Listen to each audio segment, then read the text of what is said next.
Kung maririnig mo ang salitang engkanto, hindi ba't ang unang pumapasok sa iyong kaisipan ay nilalang na nakatira sa kagubatan? Ba't hindi nakikita maliban na lang kung magpapakita ito? Ngunit sa kagubatan ng Capiz ay naiiba ang engkantong nagpapakita sa kanilang kagubatan, sapagkat ang engkantong ito ay hindi ordinaryo. May kakayahan itong kumain ng mga taong naliligaw sa loob ng gubat. Yan ang dahil dito, binansagan ang nilalang na ito na agkanto. Isang pangalan na pinagsama mula sa engkanto at aswang. Dahil ayon pa sa mga nakasaksi, ang agkanto ay bigla-bigla na lamang lulusot sa iyong likuran o di kaya'y harapan. Hindi ito nagpapalit ng anyo upang umatake, dahil susulpot lang ito at aatakihin ka na lang ng biglaan.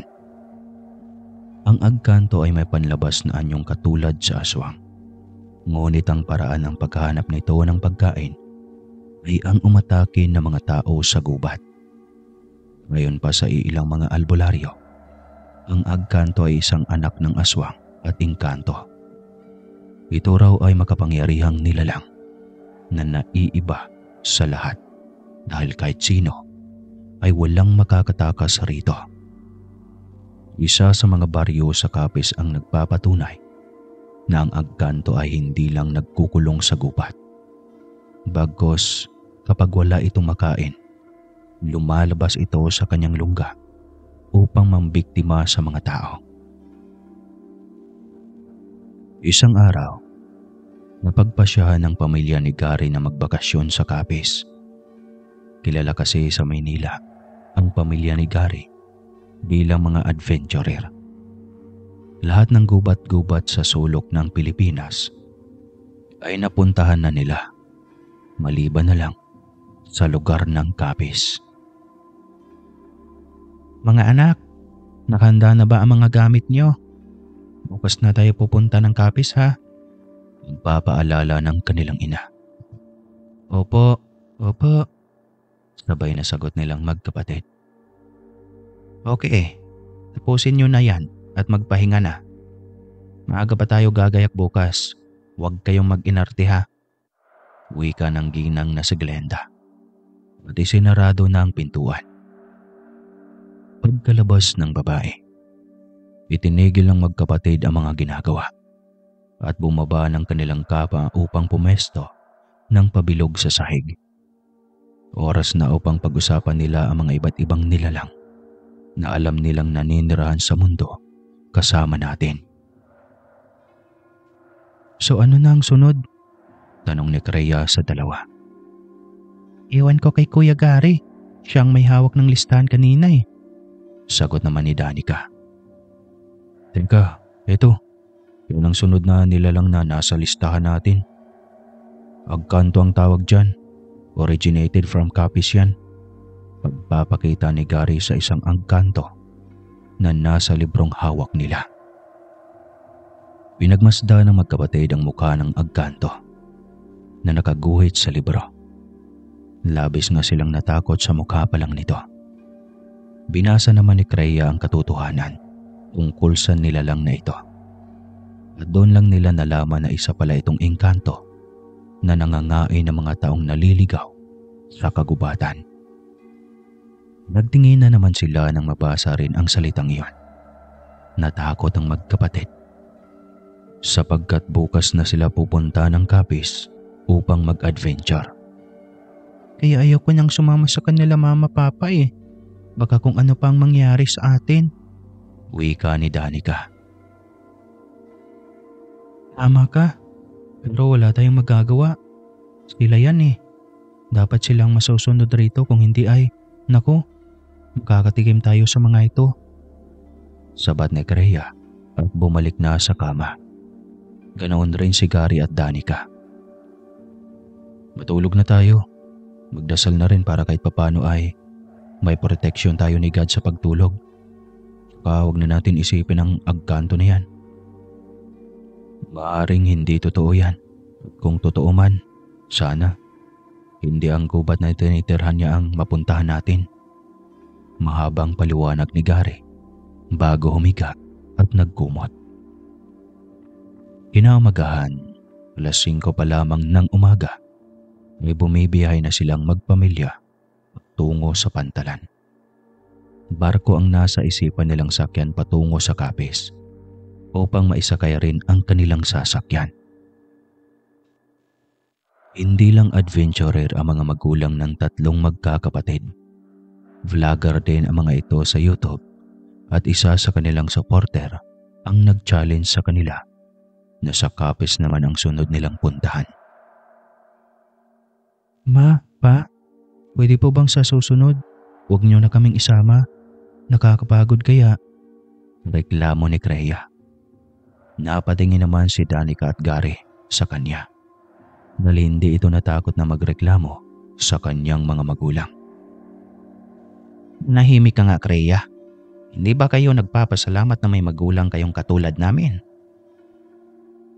Alam mo ba, marami ang mga batang katulad nyo ang pinapangarap itong ginagawa natin. Saglit at ipa-play ko na itong camera. Paninir mo ni Glenda kay Crea.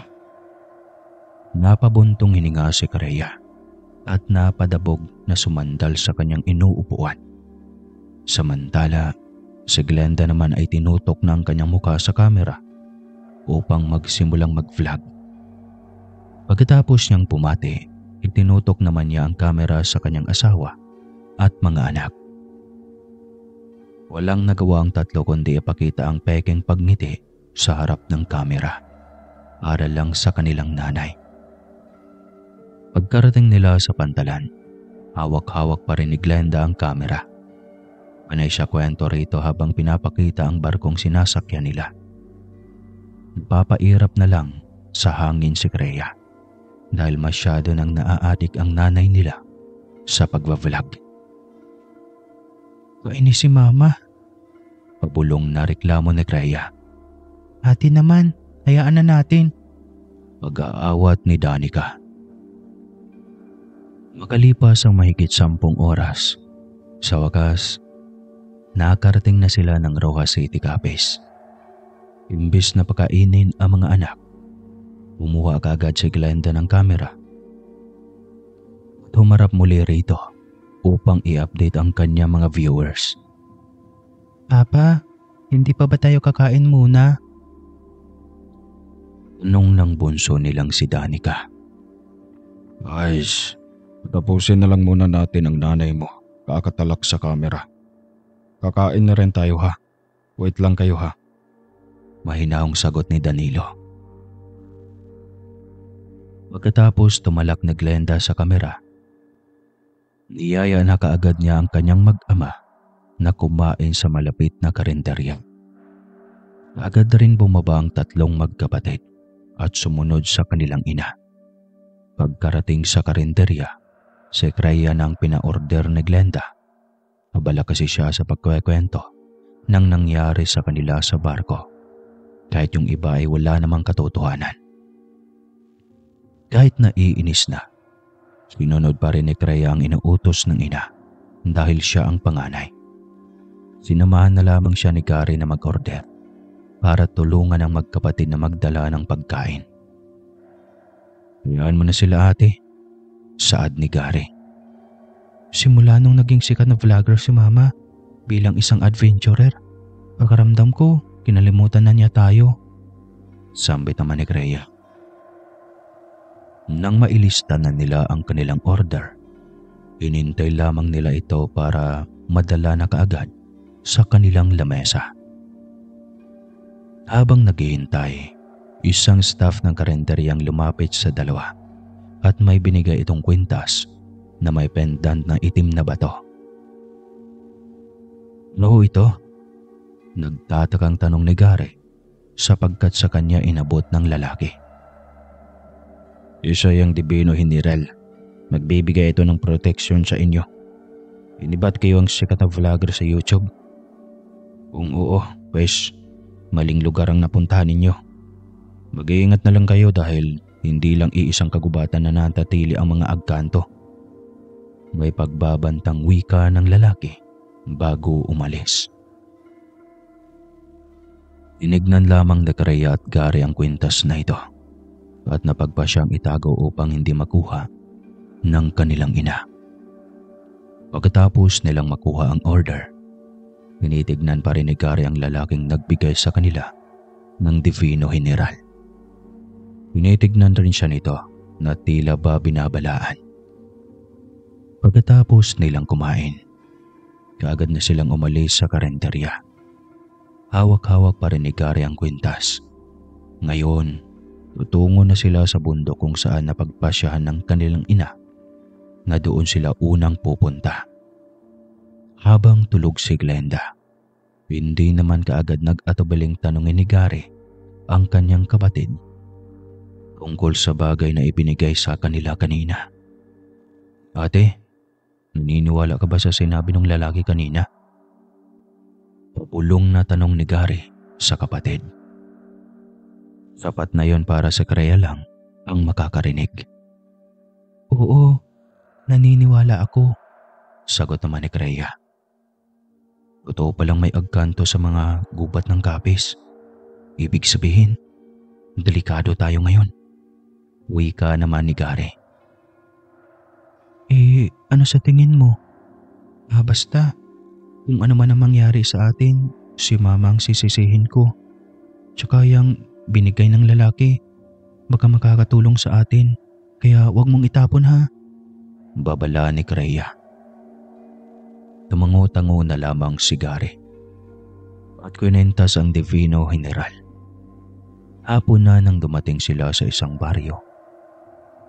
Malapit sa bundok na una nilang iikutin. Plano sana ng mag-asawa na magpalipas ng gabi sa baryong iyon kung papayagan sila ng kapitan. Pagbaba nila sa sasakyan, pinagtitinginan kaagad sila ng mga tao na nandoon. Napansin rin ni Gary ang isang matanda na nakatingin sa kanyang suot na kwintas, kung kaya itinago niya yon sa loob ng kanyang t-shirt. Nilapitan naman sila ng matandang lalaki na sa tansya nila ay nasa 40 anyos na ito. Nagpakilala siya bilang tagapamuno raw ng kanilang baryo. Matagal na silang itinakwil sa kapis sa kadahilanang sila raw ang pinanggagalingan ng agkanto.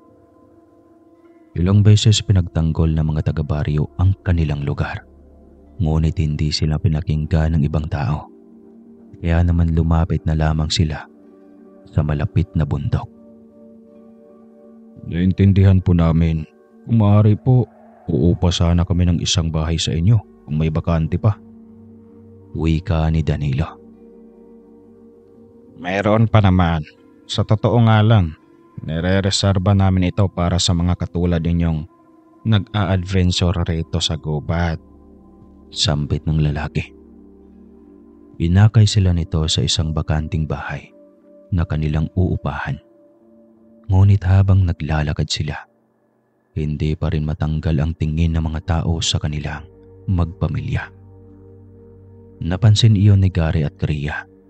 Kaya naman pinauna ng maglakad ni Kreya ang kanyang dalawang kapatid kadahilan ng masama ang kutob niya sa mga tao rito sa baryo.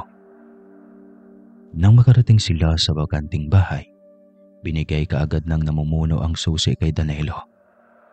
Tinanggap niya rin iyon at pumasok na kaagad sila sa bahay. Sa pagpasok mo pa lang, isang malansang amoy ang sasalubong sa iyo. Hindi na lamang iyon pinansin ng magpamilya sapagkat nawala rin kaagad iyon. Baho naman nun. Parang may patay na daga. Reklamo ni Glenda. Tumupo na kaagad sa sofa. Napabuntong hininga na lang si Kreya at lumabas muli upang kunin ang iba pang gamit sa kanilang sasakyan. Medyo malayo ang naparkingan ng kanilang sasakyan. Nasa labas pa iyon ng baryo. Kaya naman naglakad pa si Kreya kahit kinakabahan pa siya sa mga tingin ng tao sa kanya. Sa gabing madilim, may bago na namang kakainin. Napatigil si Kreya dahil sa sinabi ng matandang babae habang nagwawalis. Nang mapansin itong nakatingin sa kanya si Kreya, kaagad itong pumasok sa kanyang bahay at iniwan ang walis sa bakuran. Ang word naman nun. Ika ni Kreya sa sarili. Naglakad na lamang ang dalaga papalabas sa baryo upang kunin ang iba pang gamit. Kaunti lamang iyon, kaya napagpasya na lang niyang siya na lang ang kukuha. Habang ibinababa ang 2 eco bag, napatili sa gulat si Kreya nang may biglang nagsalita sa kanyang likuran. Nakakagulat ka naman. Bulyaw niya sa binata na nasa kanyang likuran. Nung sabi ko, kailangan mo ba ng tulong? Tanong nito sa kanya. Hindi na. Ayos lang, kaya ko na to. Nauutal na sagot ni Kreya. Ako nga pala si Francis. Ikaw. Pagpapakilala nito. Kreya. Maikling sagot ng dalaga. Pinagpatuloy ng pagpapababa ng mga eco bag. 4 na malalaking eco bag yan ah. Kaya mo bang bitbitin? Tanong ni Francis. Hindi nga pero babalikan ko na lang yung iba. Ako nang magdadala nito yung iba. Wala nang nagawa sa Kreya ng bitbitin ni Francis ang 2 eco bag. Habang tinatahak nila ang daan papunta sa inupahang bahay ng pamilya ni Kreya, nabanggit ni Francis ang tungkol sa engkanto na ginugulo ang kanilang baryo noon. Kung ako sa inyo, wag nyo nang ituloy ang pag-akyat sa pinakapataas na bundok dito. Baka kasi kung ano pang gawin ng engkanto sa inyo Suwestyon ni Francis. Wala kaming magagawa.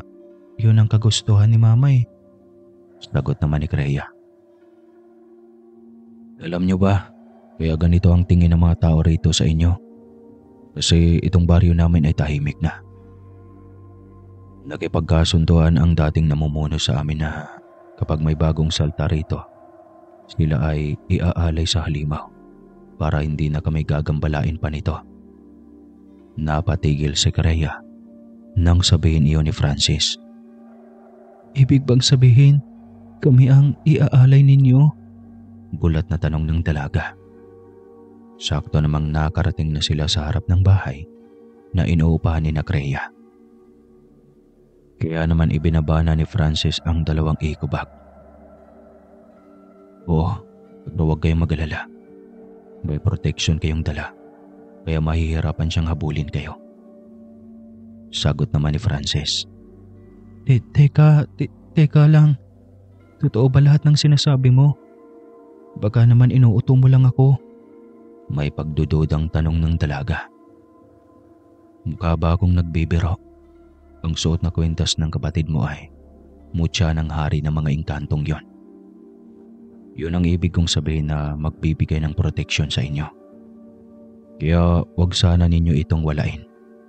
Dahil kung hindi, baka hindi na kayo makakababa pa ng bundok. Babanta ni Francis bago umalis sa harapan ni Kreya.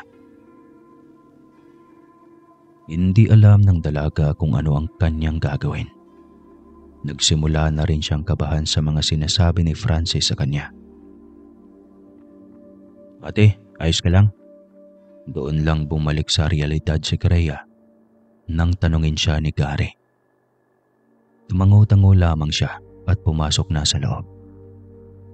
Kinagabihan, naalimpungatan si Gary dahil sa ingay ng kaluskos na nagmumula sa kanilang pupungan. Hindi pumasok sa isip ng bata na baka panganib ang nasa itaas ng kanilang bubungan.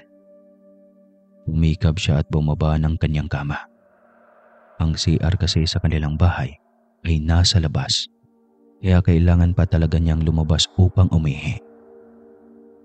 Pagbukas niya ng pintuan, hindi napansin ni Gary ang nilalang na nasa kanyang harapan. Nakapikit pa kasi ang kanyang mga mata dahil sa antok. Nilagpasan niya lang ito na ipinagtataka ng nilalang. Pasok ng bata sa CR, isinarado nito ang pintuan kaya sa labas na lang nag-aabang ang agkanto. Ang sungit naman ng batang iyon. Hindi man lang ako pinansin. Lahat ng tao rito natatakot sa akin. Pagmamaktol ng nilalang. Hindi ganun pala, no? Nang maramdaman ng agkanto na tapos nang umihi si Gary, muli niya itong inabangan sa labas ng pintuan ng banyo upang sakmalin sana. Ngunit pagbukas ng pintuan, hindi na siya nakapagsalita nang maramdaman niya ang init na likidong tumama sa kanyang mukha. Kala ko tapos na akong umihi. Inaantok na wika ni Gary at isinarado ang kanyang pantalon bago nilagpasan ang nilalang. Samantala, napasigaw naman sa galit ang agkanto dahil natamaan siya ng ihi ni Gary. Atakin na niya sana ang bata habang papasok ito sa kanilang bahay. Ngunit nang mahawakan niya ang batok nito, napasigaw siya sa sakit ng pagkapasok. Aray! Bakit ako napaso sa balat niya? Sigaw ng agkanto na tanging siya lang ang nakakarinig. Imposible. Ikatsuot-suot niya ang Divino General. Galit na tanong niya sa kanyang sarili. Nang makitang ang kwintas ni Gary na suot-suot ang mutya ng hari ng engkanto iyon. Doon lang napagtanto ng nilalang na pinagtaksilan siya ng kanyang kaibigang tao na siyang pinagkakatiwalaan niya ng mutya na kanyang ninakaw sa hari ng mga engkanto. Kaya naman dali-dali siyang naglahok na parang bula at sumulpot na lang bigla sa karinderya kung saan nagpapahinga ang kanyang tinuturing na kaibigan. Yun ay walang iba kundi ang lalaking nagbigay ng mutya ng hari kay Gary. Galit na nakatingin ang nilalang sa natutulog niyang kaibigan. Kaya dahil sa pagkagalit niya, hindi na siya nagdalawang isip na patayin ito. Umapaibabaw siya sa lalaki at walang pag-alinlangang dinukot ang puso ng lalaki. Kinain niya iyon pati ang bituka nito. Sinipsip pa rin ng agkanto ang dugo nito bago tuluyang iniwan. Kinabukasan, habang kumakain sa pagkainan, naikwento ni Cray ang sinabi ni Francis sa kanyang mga magulang. Noong una, hindi pa sana siya pakikinggan ng kanyang ina, ngunit tila nagalit si Danilo. Doon na tumahimik si Glenda at napalitang pakinggan ang sinasabi ng anak. Sabi raw po ni Francis, ang agkanto ay nakatira dyan sa bundok na pupuntahan natin ngayon. Kaya sana po, kung ako sa inyo, umuwi na lang po tayo. Pagkukwento at suwestyon ni Cray. Ay nako, huwag ka basta-basta nagpapaniwala sa mga batang yon. Tinatakot lang nila tayo dahil alam nilang baguhan tayo rito. Naiintindihan niyo ba? Bilisan niyo nang kumain dyan para maaga tayong makakabalik dito sa bahay. Bilis na! Bulyaw ni Glenda sa mga anak bago tumayo at kinuha ang kamera. Nagkatinginan na lamang ang mag-ama at walang nagawa sa desisyon ni Glenda. Sa pagbablog lang kasi sila kumikita. Umad kasi si Glenda magtrabaho ng pisikal. Kaya naisipan niyang gumawa ng content sa YouTube upang makakita ng malaki. Ganon rin si Danilo, ngunit hindi sa pagbablog ang kanyang nais, kundi ang isang maging author ng sikat ng librong nobela. Ayaw pa sana niyang pumayag sa plano ni Glenda. Pero nang takutin siya ng babae na itatakas nito ang kanyang mga anak, wala siyang nagawa kundi ang sumang-ayon na lamang. Pagkatapos nilang kumain, nagpahinga na sila saglit at nagsimula ng akyatin ang bundok. Noong una, pinag-iingat pa sila ng pinuno ng baryo. Kaya naman nagpasalamat ng marami si Glenda sa pag-aalala ng mga ito sa kanila. Ngunit mapapansin mo ang pagkadismaya at pagkaawa sa mukha ng mga tao habang tinititignan ang magpamilyang papalayo. Nako, Diyos na lang ang bahala sa kanila. Wika ng isang ginang. Tiyak pa bubusog na naman ang agkanto nito. Sabat pa ng isang matanda habang may hawak na walis. Tama na yan, mas mabuti pang ipagdasal na lang natin sila at ang ating baryo upang mailayo sa kapahamakan. Sagot ng pinuno. Nagsialisa ng lahat ng mga tao maliban kay Francis na nakakunot ang noo. Gusto pa sana niyang pigilan si Crea. Ngunit huli na ang lahat dahil nakaalis na ang mga ito. At isa pa, wala siyang karapatan na pigilan ang mga magulang ng dalaga. Ngunit may parte sa kanyang pagkatao na ayaw niyang mangyari sa pamilya ni Crea ang nangyari sa kanyang mga magulang at kapatid. Tagal na kasing ulila si Francis. Gaya ni Crea, bagong salta lang rin sila dito noon. Ngunit sa kasamang palad, siya lang ang nakaligtas sa kanyang pamilya. Nung gabing atakein sila ng agkanto at wala man lang ginawa ang mga tao sa baryo. Tuwing tinatanong naman niya ang pinuno kung bakit hindi sila tinutulungan noon, ang tanging sagot lamang nito, Ilang beses ko na kayong binalaan.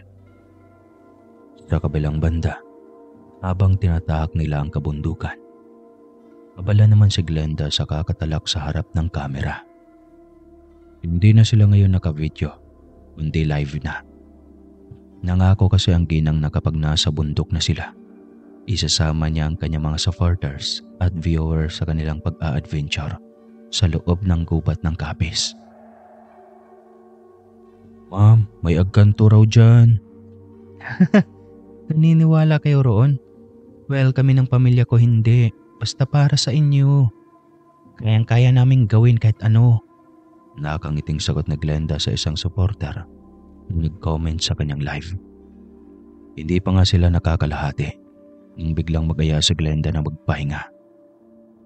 Sinabi niya rin iyon sa kanyang mga supporters. Uminom muna sila ng tubig at kumain ng candy upang maiwasan ang magutom at mabusog sa gitna ng paglalakbay. Pagkatapos ng halos isang oras na pagpapahinga, napagpasya na kaagad ng pamilya na ituloy ang kanilang paglalakbay. Kahit mainit, tiniis na mga bata para sa kanilang ina. Hapon na nang makarating sila sa gitna ng bundok. Gaya kanina, si Danilo naman ang nag-aya na magpahinga habang karga-karga na si Danica. Napagod kasi ito at nagreklamo na, ngunit imbis na mag-aalala ay nagalit pa sa Glenda. Ayaw na ayaw kasi nito na may magreklamo sa kanya, lalo na't kagustuhan niya ang ginagawa nila. O Danica, ayan na ha. Magpapahinga na tayo. Napahirapan mo lang ang papa mo eh. Bulyaw ni Glenda at padabog na umupo sa damo. Hindi masyadong mainit sa pwesto nila ngayon sapagkat nasa loob sila ng kagubatan at marami ang punong umaharang sa mainit na araw. May tubig ka pa, Gary? Tanong ni Crea. Wala na nga eh, sagot naman ni Gary. Mama, Papa, wala na po kaming tubig. Reklamo naman ni Crea. Nagtinginan si Danilo at Glenda. Nung makita ng lalaki ang tubigan ni Glenda, kunin na sana niya ito upang ibigay sa mga anak. Ngunit mabilis na iniwas ng ginang ang tubigan. Akin to ano? Kasalanan ko ba kung naubos kaagad ang tubig nila? E di maghanap kayo. May malapit naman yata na ilog rito, di ba? Bulyaw ni Glenda. Mabuti na lang atapos na siyang mag-live. Dahil kung hindi, makikita na sana ng kanyang mga taga-suporta kung gaano kasama ang ugali niya sa kanyang mga anak. Glenda, nasaan ang konsensya mo? Mga anak mo to. Ngayon lang, please. Huwag kang maging makasarili. Dahil kagustuhan mo to. Sumusunod lang kami. Bulyaw ni Danilo. Sasagot na sana si Glenda nang biglang magsalita si Gary. Huwag na po kayo mag-away, Ma, Pa. Paghahanap na lang kami ng malapit na batis. Malinis naman po siguro yung mga tubig rito. Wika ng bata. Mabuti pa. Sigaw naman ni Glenda na nagpayuko sa bata. Sige na anak, mag-iingat kayo ha. Bumalik agad kayo rito. Hindi kami alis. Sige na. Pagsasang-ayon ni Danilo. Tumayo naman si Kareya at pinagpag ang kanyang suot na short. Naglakbay nga silang dalawa hanggang sa may mahanap silang batis. Ate, ayun o ilog. Tignan mo dali. Napakalinis pa. Excited na sigaw ni Gary. Oo nga no. Tara nga. Puntahan natin. Sambit ni Kareya. Lumapit nga sila sa ilog at akmang sasalok na sana ng tubig nang biglang may nagsalita sa kanilang likuran. Dahil sa gulat, napaatras ang magkapatid at hindi sinasadyang mahulog sa ilog. Pasensya na kung nagulat ko kayo. Maaari ko bang malaman kung bakit kayo sasalok sa aking ilog? Mahinahong tanong ng magandang babae sa kanilang harapan. Nauuhaw po kasi kami. Nauutal na sagot ni Gary. Likas ba sa ugali ninyo na hindi nagpapaalam tuwing may kailangan? Tanong pa nito. Pasensya na po, akala kasi namin walang nagmamay-ari sa ilog na to. Matapang na sagot ni Kareya at tumayo. Tinulungan niya rin tumayo ang kapatid kahit basa na sila. Sige, papayagan ko kayong magsalok ng tubig sa aking ilog sa isang kondisyon. Nakakangiting wika ng babae. Ano yun? Sabay na tanong ng magkapatid. Ibigay niyo sa akin ang kwintas na suot-suot ngayon ng batang yan. Sagot ng babae. Tinuro nito si Gary ngunit tinawakan ng bata ang kwintas at umiling. Huwag na lang po. Maghahanap na lang po kami ng ibang ilog. Tara na Ate Kareya. Pag-aya ni Gary sa kapatid. Nang malagpasan nila ang babae, bigla sila nitong tinawag at nang lumingon ang dalawa, nagulat sila nang biglang nag-iba ang anyo nito. Naging pangit at kulubot ang katawan ng estrangherang babae. Hindi kayo makakatakas sa akin! Sigaw nito. Ate, halimaw! Halimaw! Sigaw ni Gary. Walang nagawang magkapatid kundi ang tumakbo ng mabilis. Hindi nila alam kung saan sila patungo, ngunit tuloy-tuloy lamang ang kanilang pagtakbo hanggang sa hindi na sila masundan ng halimaw. Hangos na tumigil sa isang malaking puno ang magkapatid at hinabol ang kanilang hininga. Hindi nila alam kung saan nanggagaling ang halimaw na yon. At ngayon lang rin sila nakakita ng halimaw na nagpapakita habang may araw pa. Ate, nasaan na tayo? Nauutal na tanong ni Gary. Doon lamang napagtanto ni Kareya na nawala sila sa kanilang daanan kanina. Ay! Tanging sagot ng dalaga. Samantala, nagtataka naman sina Danilo at Glenda dahil magdidilim na. Ay wala pa rin sina Kareya at Gary. Nais pa sanang sunduin ni Glenda at pagalitan ng dalawa. Ngunit mariin siyang pinigilan ng asawa. Alam mo ba ha, nang dahil sa iyo, kaya nawala ang mga anak natin.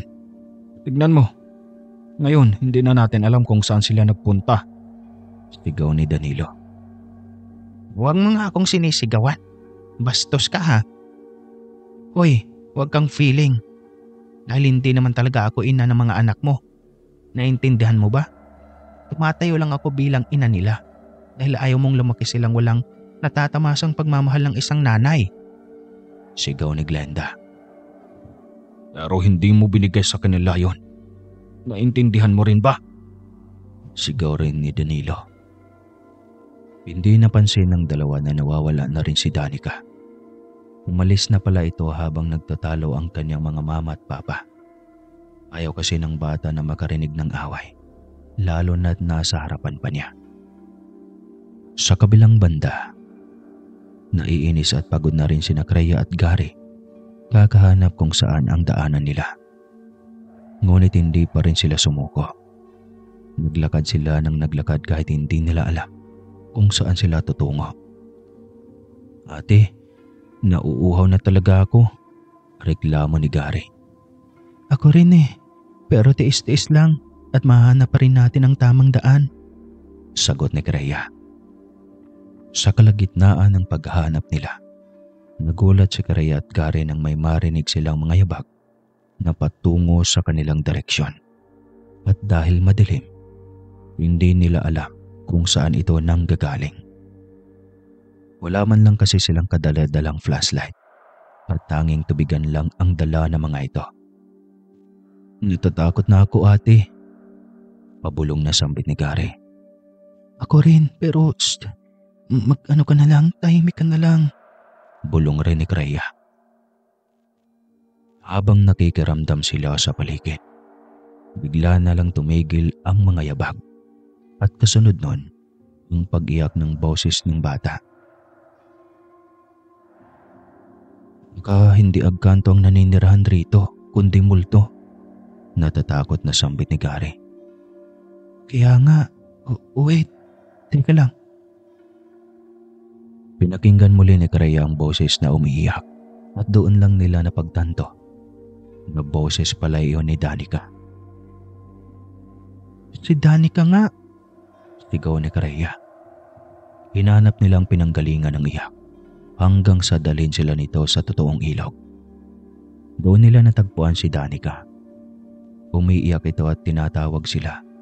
Tinakbo ni Gary at Kreya ang kapatid at saka niyakap ito dahil sa pag-aalala. Danica, ayos ka lang ba?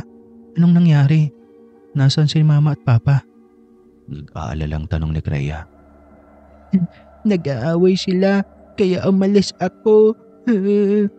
Umiiyak na sagot ng bata. "Mabuti na lang at dito ka dinala. Bakit ka naman umalis ha?" Naiinis na tanong ni Gary. Kasi kuya, ayaw kong may makikitang nag-aaway sa harapan ko. Pagdidepensa ni Danica sa kanyang sarili. Sige na, tama na yan. Tumayo na kayo at uminom rito sa ilog. Sa tansya ko malinis ito Wika ni Kreya.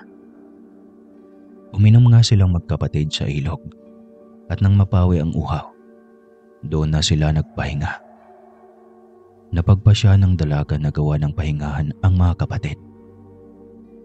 Kumuha siya ng malapad na dahon ng saging na walang bunga at yun ang pinahigaan niya sa mga ito. Bukas na lang nila ipagpatuloy ang paghahanap ng daan patungo sa kanilang mga magulang. Habang nasa kalagitnaan ng pagtulog, lalimpungatan si Kreya nang marinig ang atungal ng hindi pangkaraniwang nilalang. Tila malapit lang ito sa kinaroroonan nila. Medyo tago ang pinagpahingahan ng magkapatid dahil pinagitnaan sila ng dalawang malaking bato. Sumilip si Kreya sa pinakalabas at doon nakita ang agkanto. Sumisingot-singot ito na tila inaamoy sila. Nanlaki ang mga mata ni Kreya at sisigaw na sana siya dahil sa takot nang may biglang humawak sa kanyang bibig upang pigilin ang kanyang pagsigaw. Nilingon kaagad ni Kreya kung sino ito. Ngunit nabigla siya nang makita si Francis. Anong ginagawa mo rito? Anong ni Kreya? Hinahanap ko kayo kanina pa. Mabuti na lang at nang makita kong ilog na to, naisipan kong baka nandito lang kayo. Hindi nga ako nagkakamali. Sinundan ko lang talaga kayo kanina dahil nag-aalala ako. Lalo na't dito namamalagi ang agkanto. Pabulong na paliwanag ni Francis. Oo, totoo nga ang lahat ng sinabi mo. Nakita ko na ngayon ang agkanto, sagot ni Kreya. Dahan-dahan naman nilang ginising ang dalawa dahil balak sana nilang tumakas ng palihim at hindi nakikita ng halimaw. Ngunit sa kasamaang palad, natapakan ni Francis ang putol na sanga na siyang nakalikhang ingay. Takbo! Sigaw ni Francis. Binuhat naman kaagad ni Francis si Danica sabay-sabay nga silang tumakbo. Pinauna nilang tumakbo si Gary dahil ito ang may hawak ng mutya. Ngunit muntik na silang matumba dahil sumulpot bigla sa kanilang harapan ang agkanto. Kaagad silang tumakbo sa kanilang likuran. Ngunit napasigaw sila dahil may biglang sumulpot na isa ring agkanto. Paano sila naging dalawa? Gulat na tanong ni Rhea. Hindi sila dalawa, kundi iisa lang. Nililinlang lang tayo ng agkantong ito, sagot ni Francis. Umalakhak naman ang agkanto at inatake sila ng mabilis. Ngunit tinulak ni Gary si Rhea na siyang nagtulak rin kay Francis.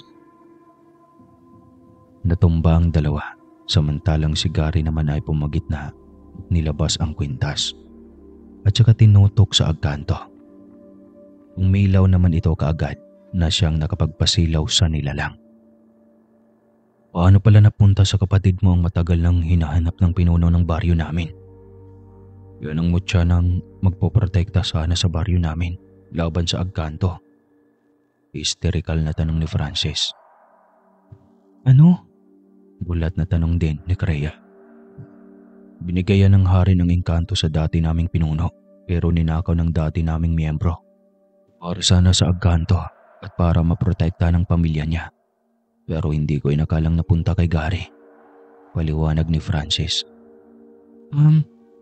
Binigay ng lalaki sa amin sa karinderya, sagot naman ni Rhea. Samantalang si Gary naman ang nakipaglaban sa agkanto. Hindi niya alam pero may biglang pumasok na enerhiya sa kanyang katawan na siyang nagbigay ng lakas sa kanya upang labanan ang agkanto. Hindi niya pinagbigyan pa ang nilalang at inatake na ito. Pinagsisipa niya ng malakas ang mukha ng agkanto habang pinagprotektahan siya ng mutya ng hari ng engkanto. Hindi naman makalaban ang nilalang dahil sa bilis ng kilos ni Gary. Nahirapan siyang ulihin ito hanggang sa mayusipan ni Gary ang kanyang dibdib. Lumusot ang paa ng binata rito na siyang nakapagpatalsik sa puso ng agkanto. Nang matanggal ang puso ng agkanto, dinurog agad yun ni Gary upang siguraduhin hindi na mapubuhay pa ang halimaw. Ganyan kalakas ang mutya ng hari ng engkanto. Nakangiting wika ni Francis at tumayo at saka tinakbo si Gary. Inaumagahan, umiiyak pa rin si Glenda at Danilo habang hinahanap ang mga anak. Bumalik na sila kagabi sa baryo upang tulungan sila. Binigyan niya rin ng suhol ang mga taong sasama sa kanya, kabilang na ang pinuno. Kaya naman walang nagawa ang mga ito, kundi samahan ang mag-asawa. Doon lang nagsisisi si Glenda dahil hindi na napansin na napamahal na pala siya sa mga bata kahit hindi niya ito tunay na katugo.